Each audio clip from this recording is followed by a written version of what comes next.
চলে আসলাম গরিবের hunky monkey park খ্যাত নারায়ণগঞ্জের রাসেল পার্ক। এসে দেখি ওয়াও, সব কিছু ওয়াও ওয়াও লাগতেছে আমার। চারিদিকে দেখি খালি মানুষ আর মানুষ, পিচ্ছি বুড়া ধুরা মাইয়া পোলা দেখি সব ঘোরাঘুরি করতেছে। আমার যে কী ভালো লাগতেছে। ও একটুখানি ঘোরাঘুরির পর একটু চারিদিকটা একটু ভিডিও করে নিলাম, দেখি সব কিছু ওয়াও লাগতেছে। মনে হলো আমি যেন কোনো বিদেশের কোনো পার্কে মনে যেন ঘুরতে আইছি। যাই হোক, এখান থেকে ঘোরাঘুরির পর পাশে দেখি একজন গান করতেছে, গিয়ে একটু গান শুনলাম। দেখি গান তো করে না, সব হাসাহাসি করে, আর একজন খালি টুং টুং টুং টুং করে খালি গিটারই বাজায়। কী যে বাজায় না বাজায়, আর পাশেরগুলো দেখি সব হাসে খিলখিল করে। যাই হোক, ওখান থেকে শেষ করে পরে চিন্তা করলাম যে একটু পাশের এলাকা পান থেকে একটু ঘুরে আসা যাক। ওমা, ওই দিক পানে যাইতে দেখি যে পাশে আরেক জায়গায় গান হইতেছে, সব ভিডিও করতেছে। আমি তো যাইতেই পারি না, পরে হাতে নিচ দিয়ে ঘুরে টুরে আইলাম।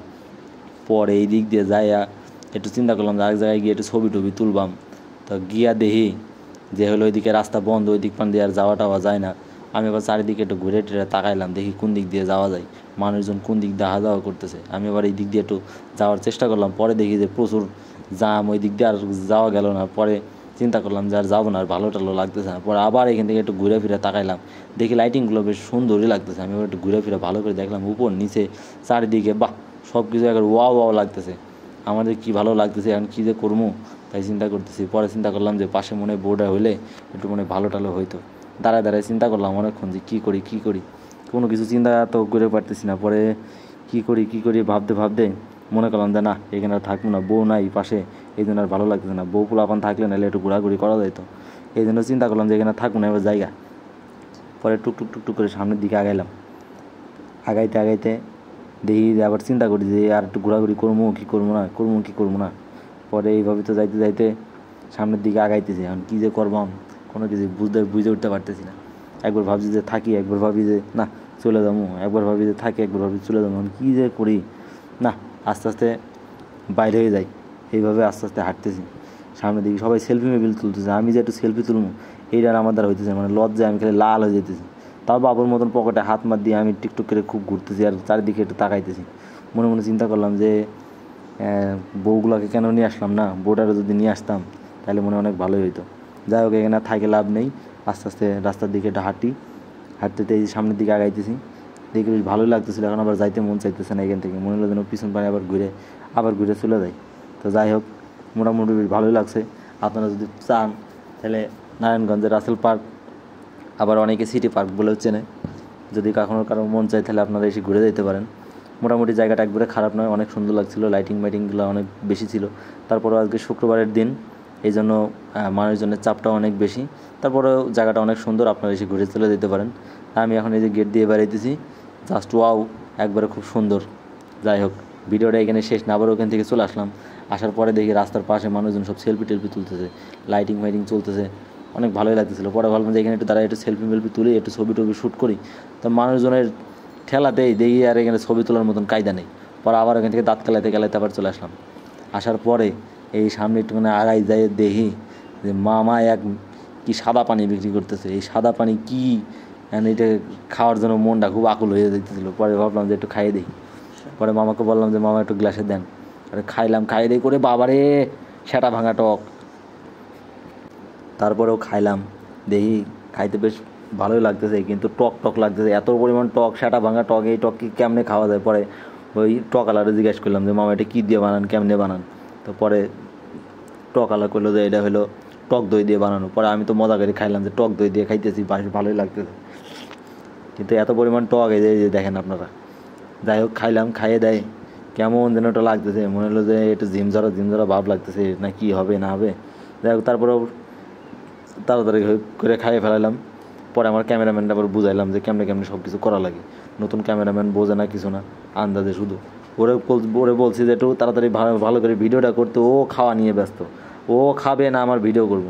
যাই হোক, খাইতেছি। আমার ক্যামেরাম্যান কয় যে আমি খাবো কখন? পরে বললাম যে তুই আগে খাই এলো, তারপরে তুই ভিডিও কর। পরে আরেকজনের হাতে ওইটা দিলাম, খাইয়ে দেয়। বললাম যে আবার জায়গা, আবার সামনে চলে আসলাম। দেখি যে এক জায়গায় গান হইতেছে। এইখানে আবার কিসের গান হয় দেখি, তো যাইয়া দেখি আর গেটের মধ্যে তো ঢুকতেই পারি না, খালি দেখি জ্যাম এত মহিলা মানুষ, বাবারে মহিলা মানুষের দিকে তাকাইলে তো খালি আমার বোর কথা মনে পড়ে। বোর্ডারে কেন নিয়ে আসলাম? আবার পরে চিন্তা করলাম বোর্ডারে নিয়ে আসলে তো বোর্ডার আমার চ্যাপটা হয়ে যেত। যাই হোক ঠেলে টুলে ভিতর পানে ঢুকলাম, ঢুকে দেখি ও ওয়াও লালনের গান হইতেছে। দেখে তো আমি একটু ফিদাই হয়ে গেলাম যে লালনের গান হইতেছে। একটু আগে টক দই মই খাইয়ে যে এখন তো একটু নিশা নিশা ভাব লাগতেছে, কেমন যেন একটু মাথা একটু ঝিমকি ঝিমকি লাগে। তারপরে একটু দাঁড়াইলাম, দাঁড়াই এই যে দেখেন বক্তৃতা দিতেছে একজন, এত বক্তৃতা শোনা যায়, গান হবে মজা লাগবো, খালি বক্তৃতা দেয়, এত বক্তৃতা কেমনি শুনবো। পরে আবার এদিক ওদিকে একটু তাকাইলাম, দেখি যে কোনো কারোর দেখা টাকা যায় কিনা, পরে দেখি যে কারোই দেখা যায় না, খালি একজন খালি বক্তৃতা দেয়। চিন্তা করলাম যে এখানে কি বক্তৃতা শুনতে আসলাম না লালনের গান শুনতে আসলাম। সবাই দিকে হা করে তাকাই রয়েছে, কী যে কয় না কয়, কিছু তো কয় না, লালনের খালি লালনের কথা কয়, কে কী করছে না আকাম কুকাম করছে, খালি এইগুলা কয়। এইগুলা কি শোনার টাইম আছে এখন?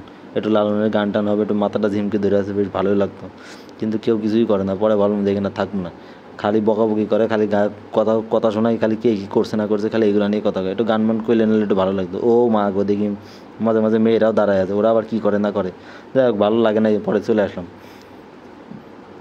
বের হইতে গিয়েও দেখি যে মাইয়া মানুষ চারিদিকে, যেদিকে তাকায় খালি মাইয়া মানুষ আর মাইয়া মানুষ। এত ভিড়ের মাঝে মাইয়া মানুষরা কী করে? আমি তো চেপটাই যাইতেছিলাম। পরে চিন্তা করলাম যে কার গায়ে টাচ লাগে না কী কী বলে না বলে। যাই হোক রাস্তা পারডা হয়ে যায়, রাস্তা পার হয়ে যাইতেছি, রাস্তা পার হইতে হইতে আবার দেখি যে সামনে আবার জ্যাম পড়ছে। এই জ্যামকে আমরা ঠেলে যাবো। পরে দেখি খালি গাড়ির সাথে মানে গাড়ি লাগাই দেয়, গাড়ির সাথে গাড়ি লাগাই দেয়। সামনে যদি আবার খাওয়া, ও এত খাবার কেমনে খাই আমি? যে দিকে যাই শুধু খাবার আর খাবার, কী খাই আমি? এখানে দেখি আবার যে স্টিক মিস্টিক সব কী কেমন যেন বিক্রি করতেছে। পরে মামারা করলাম যে ওইটা কি, ওইটা খাই। পরে মামা আবার করলো যে এইটা হলো যে স্টিক, স্টিকই দেন তাহলে। পরে আমরা তিনজন ছিলাম, তিনটা স্টিক। পরে দেখি যে কাঁচাতা খাই আমরা, আপনি আবার ভাইজা দেন। পরে মামাই তো আবার দেখি যে তেলের মতন ছাইড়ে দিল। পরে আবার মনে মনে চিন্তা করলাম যে গরম তারপর কেমনে খাই আমি, এ তো অনেকক্ষণ সময় লাগবে, এত তাড়াতাড়ি তো খাওয়া যাবে না। পরে মামারা কইলাম যে ঠিক আছে আপনি একটু ভাইজা টেজে দেন। আমার পোলাপানটা তো আমার নিয়ে মজা করতে শুরু করে দিয়েছে যে একটু আগে তো এটা ওইটা খাই এলাম, আবার এখানে কী খাইলাম। আর এই যে মামা এখন বুঝাইতেছে কেমনি কী করে না করে। আবার চিন্তা করলাম যে পেটের তো মনে হয় 12টা বাজাই ফেলাইছে, রাত্রে বাসায় গিয়ে আবার হাগা টাগা হয় না কী হয় তাও তো বুঝতে পারতেছি না। যাই হোক খাওয়ার জিনিস মন চাইলে খাইতে হবে, এটাই হলো বাস্তব। এদিক ওদিক তাকাইতেছি, সবাই দেখতেছে, আমার ক্যামেরাম্যান ভিডিও করতেছে আমারে। আমি তো মনে মনে ভাবলাম শালা আমি মনে সেলিব্রিটি হয়ে গেলাম। এই যে দেখেন ওয়াও কি একটা মজার জিনিস দিছে। ও জিভটা প্রথমে তো পুড়ে ফেলাইছি। যাই হোক এটা কী যেন একটা কী একটা মাখাই টাকাই খাইতেছি, বেশ ভালোই লাগতেছে, একটু টকটক লাগতেছে, একটু মিষ্টি মিষ্টি লাগতেছে, একটু ঝাল লাগতেছে, একটু গরম লাগতেছে, খুব সুন্দরই লাগতেছে। যাই হোক খাইলাম, খাই দেখি তো একটু ভালোই লাগছে। পরে চিন্তা করলাম যে কাটি মাটি দিয়ে আর খাবো না, কাটি দিয়ে খাইতে ভালো লাগছে না, পরে হাত দিয়ে লেগে বললাম কী যে শান্তি লাগতেছে, গরমে জিভটাও পুড়ে যেতেছে, মজাও লাগতেছে। আপনারা যদি কখনো মন চাই আপনারা এইভাবে খাইয়ে যাবেন, বেশ দারুণ লাগতেছে। ওয়া